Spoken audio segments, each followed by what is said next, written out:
Um, no, don't put it down. We're making cookies. We're baking cookies. Here, You give it to you me. hold the camera. Okay. Careful. I hold it. Oh my god, I'm scared. I'm scared of you holding it. Don't drop it. I know how to hold cameras. If you drop it, ooh, Chile. Our favorite wing place. Our favorite wing place finally opened up again. Oh my god. That wait was worth it. It's actually Dewey's 24-hour readathon. I won't be able to read this straight up 24, just to let y'all know now. Look how nice it is. There are clouds everywhere right now. It's probably gonna clear up soon, but yeah.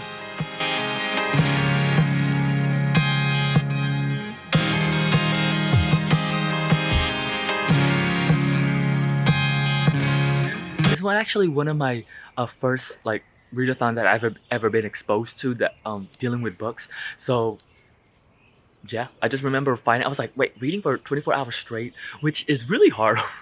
Really hard. Just in the backyard with this one over here.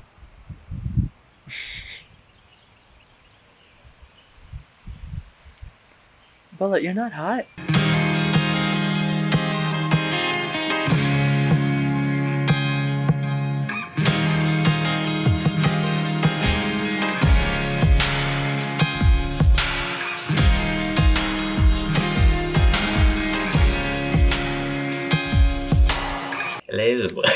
Okay. Right now I'm just gonna, it's actually late at night, it's like 7:25. I started before the 90 days, which this season is, it's good. It's good. I was behind on it, but now after I saw all those clips of that Filipina girl on there, I was like, you know what, I'm gonna give it a shot. And it's so gold. It is gold. It is gold. It is so funny. So I'm gonna watch some more of that while I get like my lunch ready tomorrow, because tomorrow I do have a long day at work, so I'm gonna pack up my lunch and do all of that jazz. So yeah, the good thing is I am almost done with Middlesex. I have roughly about, I think, 60 pages left. What you doing? You're pushing your baby, you said? Yes. Wow. Come on, little baby. This is my little cute pet. It's cute. Okay.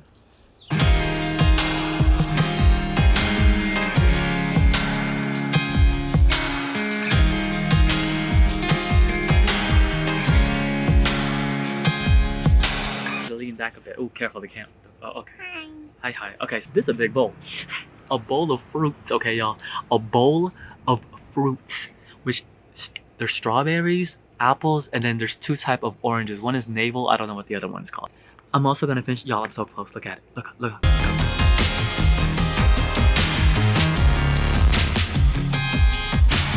Okay, so I thought I would talk to y'all about Middlesex by Jeffrey Eugenides. Now, I actually just finished this today, so floss on y'all. So I have been reading The Acquisition by Bondi. This is actually translated from the Korean by oh my god, where is it? By, wait, what? Hold on, where's the translation? This is weird. This isn't. Oh, this is translated by Deborah Smith, who is most famous for who is known for doing the translation of The Vegetarian by Hancock. So yes, I'm on the third short story right now, and it's actually pretty interesting.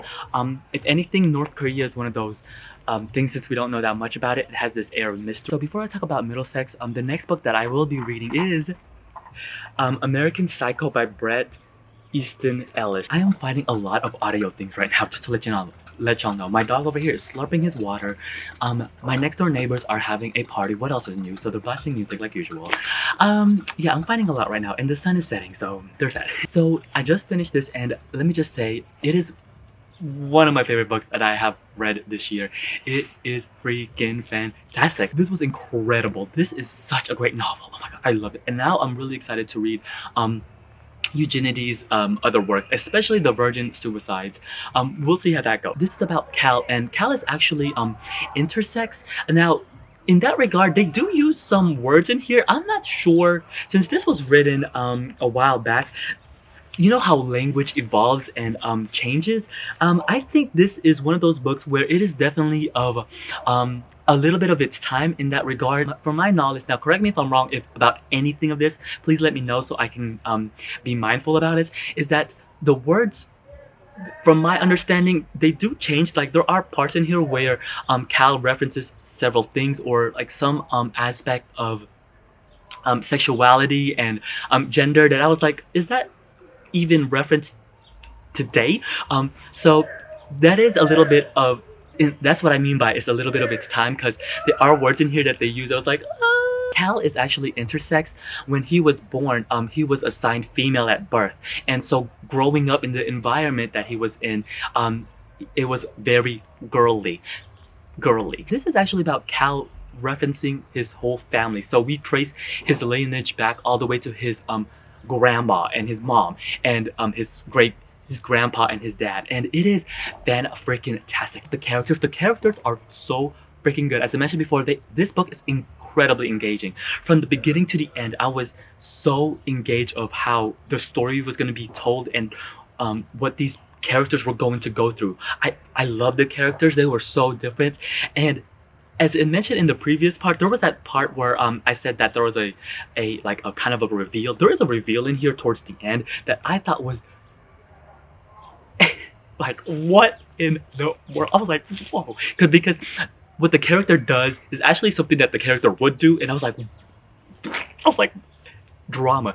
Now, I kind of wish this was even longer, and I think that also is coinciding of how much I love this book, is because I wanted more. I could tell where a lot of the fat was cut. We're getting Cal's perspective. It's very streamlined and how he's telling the story, because everything is from his perspective essentially. I understand from like an editing standpoint and from like a writing standpoint, I really get the streamlining, the cutting of all the unnecessary things. But I'm not gonna lie, if this was like even 500 pages more and we get more of what happens during not only Cal's lifetime but even more things from his family, I think it would have been just as engaging, especially with Eugenides' writing. It doesn't have this over flowery writing to it, and that is something that I did mention. As the story progressed, actually, as we get into Cal's story, the writing did change. I'm not gonna lie, it was like, whoa, but it has a seamless transaction, and I don't know if that's Cal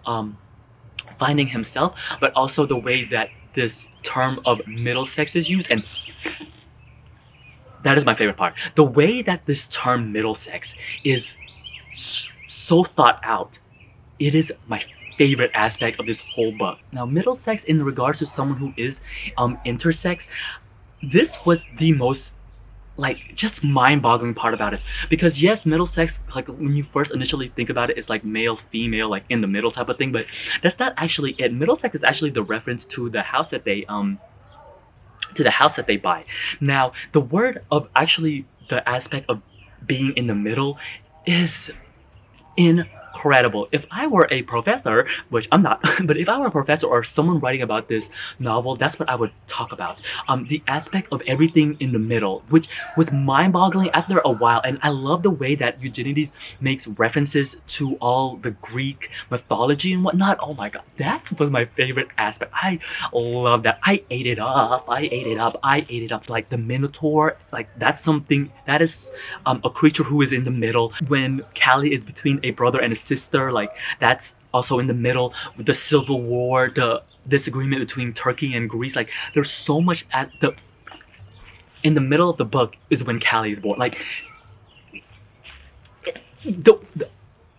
you could dissect this, and I love that type of stuff. That is the type of stuff I eat up, and I thought it was incredible. I was like, yes, give it all to me. If you can tell, that's the main thing about that I got from this, that I just really was so engaged, and I was throughout the whole novel, like I really wanted to find out about the family, and if I were to knock things off about this, because I did give it like, I think it's 5-star quality. I think it's a great novel. Is the ending? It did feel a little bit rushed, because it's like so fast compared to the rest of the novel. Towards the end, I thought I wanted more, not only in the regards of like the way that the story is going, but even more on the information about gender, about sexuality. Now I know, like I wouldn't say I'm like ignorant on this, but I think it would have been great if who is someone who is learning, who is willing to absorb this information, that more would have been like great. I think even just more or some sort of resources at the end would have been great. But I don't know at this time when this was written. When was this written? Because this was written in 2002. So I would have to say in the time that this has been written, I'm not gonna lie, I think more information is out and more available, so I'm not gonna knock it for that, but I think that would have been great, especially in like a newer edition or something like that, like more information and more resources. I think that would have been great. But if anything, I think this is fantastic. I loved it. It's 5 stars. It is such a great novel. AIELLE.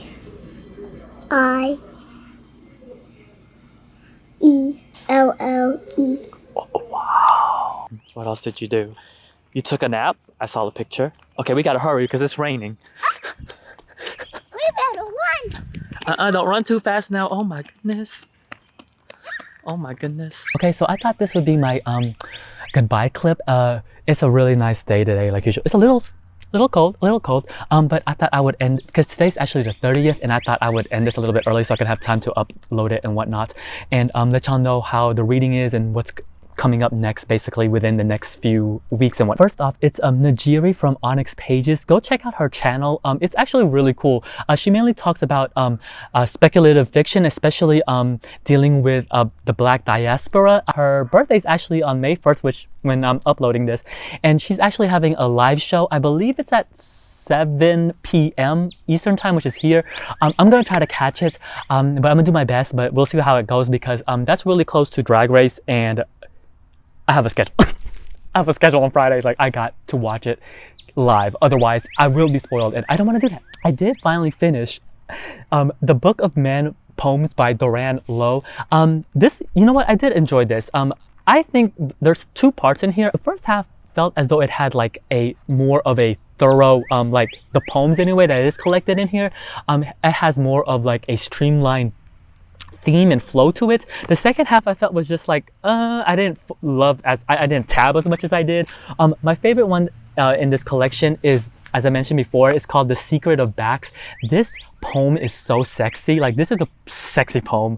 Oh my god. Ooh, it's really sexy. Yeah, I'm not doing a video on this in particular, but so far from the stories that I have read, I am liking it. Now, the current book that I'm reading right now, and this is more of a first impression, is American Psycho by Bret Easton Ellis. As the filming of this, I'm currently only on page 86. This book is really interesting because the first half of this, I think it's very tedious. We get into the mind of Bateman. He's the main character. Now, I've never seen the movie or anything, but I just know that this is like a very intense book. The beginning of this is like more of an insight, like it's more of like really get an introduction, because if I were one of those readers that were like would just stop at like page 50 and see like if I'm liking it or not, I would have stopped a while ago, because some of the writing is very tedious, because since we're following, it's in first person, and Bateman, like, he's very narcissistic and very like clothes driven. Like, he's very name brandish, so he loves name brands, and there's parts in here where it would just name off brands after brand after brand, and it, reading wise, it's exhausting. And he's not the nicest person, but I'm really intrigued to see where this goes, because there are like moments in here, like little sparks, where you can tell that it's about to get real, like it's about to get like really awful. So that sounds bad saying that, like I'm really I'm really excited to get to the awful parts. So let me talk a little bit about what's going to happen like in the coming weeks and whatnot. So May is actually Asian American Pacific Island Heritage Month. My library currently right now is closed, but one of the librarians actually messaged me back on my Facebook, and she was like, yes, our library is going to do curbside pickup soon. And I was like, thank you, Jesus. Y'all, I'm so excited for that. I am so excited for it. The closest library near me is actually at the end of May. There is an Asian Pacific Islander Heritage Month readathon going on, the Asianathon, and that is going to be in May. But since the library won't open up till the end of May, like when I say the end, I mean like it is the end, I don't know if I'll be able to participate in that, because I don't have a lot of Asian books in my current collections.